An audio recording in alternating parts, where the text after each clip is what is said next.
Hello and welcome guys, आप सबका स्वागत है हमारे यूट्यूब चैनल में भोजपुरी एक्सटी यूट्यूब चैनल में। अगर आप इस चैनल को सब्सक्राइब नहीं किए हैं तो प्लीज़ सब्सक्राइब कर ले कि ताकि भोजपुरी से रिलेटेड खबर सबसे पहले हमारे चैनल पर दिखाया जाता है।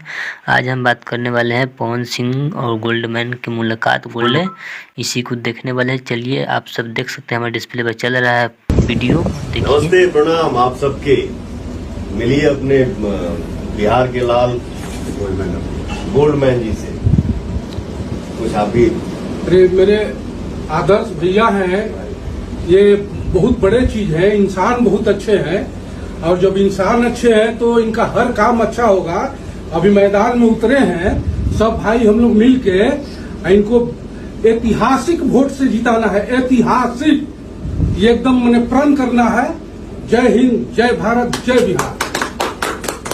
ये थे बिहार के गोल्डमैन के नाम से फेमस गोल्डमैन पवन सिंह के साथ आज कल रात को मुलाकात हुआ लखनऊ में। आज ही पवन सिंह काराकाट पहुंचने वाले हैं चुनाव प्रचार के लिए और पवन सिंह काराकाट में ही अब रहेंगे। चलिए मिलते हैं एक और न्यू अपडेट के साथ।